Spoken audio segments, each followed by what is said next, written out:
No dia 4 de março de 2016, o ex-presidente Lula foi trazido coercitivamente para depor nesse prédio, no aeroporto de Congonhas, a mando do juiz Sérgio Moro. Segundo Geoffrey Robertson, um dos maiores especialistas em direitos humanos, juízes não podem ser acusadores. No DCM de hoje, vamos descobrir por que este caso foi parar na ONU, em Genebra.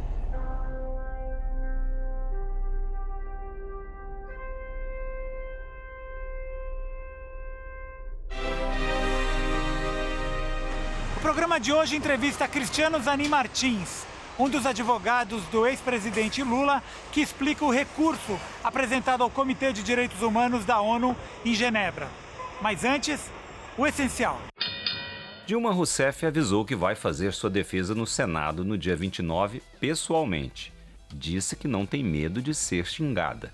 Se me hostilizarem, não será problema meu, afirmou a aliados. Se o Senado quiser repetir a sessão da Câmara, é um problema do Senado. O Senado, ao que tudo indica, vai sim repetir a Câmara.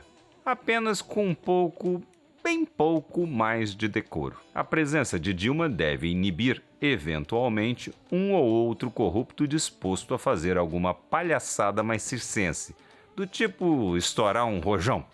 Lula falou sobre a presença de Dilma. Vai ser um momento importante, um momento histórico, porque a presidenta vai ao Senado se expor. Ela corajosamente vai se colocar diante de seus acusadores para que o Judas Iscariotes possa acusá-la na frente dela. Quem é o Judas Iscariotes? Renan Calheiros? Sim. Seus colegas? Sim. Entre aqueles 81 há vários ex-ministros de Lula e da própria Dilma. Gente que os apoiou e jurou o amor eterno enquanto a economia não emperrava. Cristóvão Buarque é o caso mais patético. Doutor Cristiano Zanin Martins, o que é exatamente esse recurso que o presidente Lula entrou na ONU? É um comunicado que mostra a ocorrência de violações ao Pacto de Direitos Civis e Políticos da ONU, que o Brasil subscreveu em 1992. Em 2009, o país subscreveu um protocolo facultativo e, a partir de então, qualquer cidadão que sentir uma violação a esse Pacto Internacional dos Direitos Civis e Políticos pode fazer esse comunicado a essa instância internacional. Então, usando esse protocolo facultativo, nós levamos à ONU uma série de violações das quais o ex-presidente Lula foi vítima aqui no Brasil e continua sendo. Nós apresentamos a ocorrência, a violação de 3 dispositivos daquele pacto. O primeiro diz respeito à privação da liberdade sem previsão legal. Lembrando que o ex-presidente Lula, em março, teve a sua liberdade cerceada pelo juiz Sérgio Moro através de uma condução coercitiva que não tem previsão legal.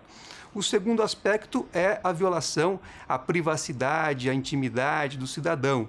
Por quê? O ex-presidente Lula, além de ter os seus ramais interceptados, também teve a divulgação de conversas privadas que ele manteve com pessoas do seu relacionamento, tudo isso também autorizado pelo juiz Sérgio Moro. Mais recentemente, nós, a partir do conjunto de arbitrariedades que foram cometidas em relação ao ex-presidente Lula pelo juiz Sérgio Moro, nós suscitamos a parcialidade dele, ou seja, o juiz perdeu a imparcialidade necessária para julgar o presidente Lula. E ele rejeitou isto. O juiz quer se manter no caso a despeito de ter praticado, ao nosso ver, uma série de arbitrariedades. Então, com este ato, ele também acabou por violar, ao nosso ver, uma outra disposição do pacto que assegura um julgamento imparcial e justo a qualquer cidadão. Então, doutor, afinal, isso tem efeito prático ou não? Eu tenho certeza que tem um efeito prático.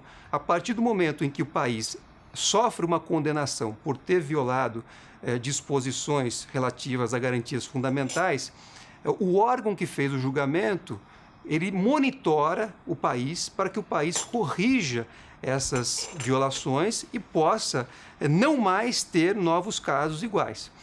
No caso da ONU, esse monitoramento é feito hoje com bastante acuidade, o comitê tem acompanhado todos os países que sofreram condenação e tem conseguido, em grande parte, implementar as suas decisões nesses países. A Corte de Direitos Humanos da ONU, ela tem, desde sua criação, ela teve 2.750, alguma coisa assim, de comunicados de indivíduos do mundo inteiro comunicando violações de direitos humanos sob a égide do tratado. Se não me engano, a Austrália tem 39 condenações, a França teve 12 condenações, a Finlândia também tem condenação. Quer dizer, nós estamos falando de países que têm instituições fortes, instituições que funcionam, mas que violaram direitos humanos e direitos fundamentais protegidos pelo Pacto da ONU. No Brasil, nós temos uma manifestação do Procurador-Geral da República de 2014, levada ao Supremo Tribunal Federal, na qual o Janot afirma de forma peremptória que essas decisões proferidas por órgãos internacionais devem ser obrigatoriamente cumpridas pelo país. Se o país aderiu à jurisdição desses órgãos internacionais, não há opção em cumprir a decisão. O cumprimento é obrigatório. Doutor, há um precedente histórico no Brasil desse recurso à ONU e como é que vocês chegaram ao advogado Jeffrey Robertson? Nós fizemos a partir da constatação de que houve violações ao Pacto de Direitos Civis e Políticos da ONU, nós identificamos aqui no escritório, particularmente foi a sócia Valesca quem identificou qual seria o maior especialista em direitos humanos no mundo que pudesse fazer também uma avaliação conosco a respeito desse tema.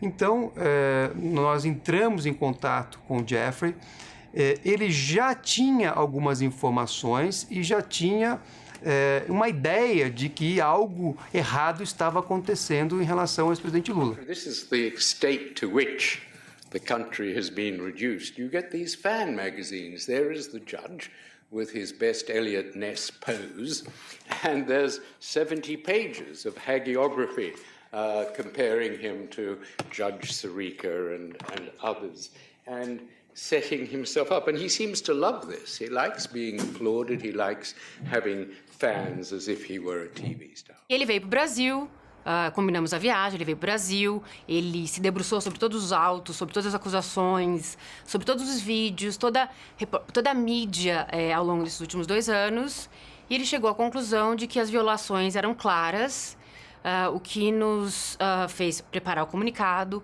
ele com o nosso escritório, e levamos à ONU para que a ONU pudesse apreciar. Durante essa análise, essa constatação, também nós verificamos que, até então, nenhum cidadão brasileiro havia levado ao Comitê de Direitos Humanos da ONU um comunicado dessa natureza. Então, na verdade, eu penso que, nesse caso, o ex-presidente Lula não só está fazendo um movimento para aprimorar o procedimento em relação ao seu caso específico, como também ele abriu a todos os cidadãos brasileiros esta possibilidade de levar à ONU um comunicado. Now, in Brazil, in relation to Lula, he's had his privacy most grossly invaded. His telephone is tapped, the telephone of his lawyer is tapped, the telephone of his families are tapped. And then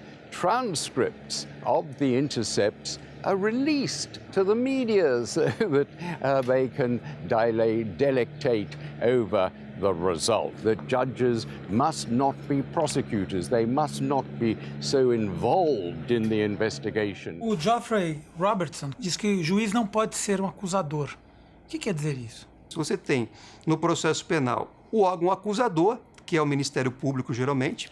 Você tem a defesa e você tem um juiz que deve ser equidistante à acusação e à defesa. No momento em que o juiz passa a ser acusador, ele deixa aquela função de equidistância das partes e passa a ser naturalmente parcial. No caso, o que aconteceu? O juiz Sérgio Moro, no dia 29 de março deste ano, encaminhou ao Supremo Tribunal Federal um documento no qual ele fez 12 acusações contra o ex-presidente Lula. Se ele, juiz, faz uma acusação, sendo que nem mesmo o Ministério Público chegou a fazer essa acusação, é evidente que ele saiu da função de juiz imparcial e passou a ser um juiz acusador.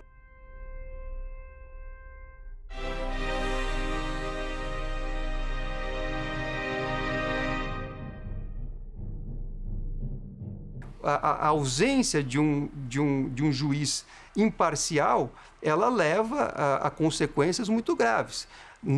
Recentemente, o juiz Sérgio Moro admitiu, inclusive, que teria cogitado decretar uma prisão temporária do ex-presidente, e nós vamos ver no processo, não há pedido nem da polícia nem do Ministério Público.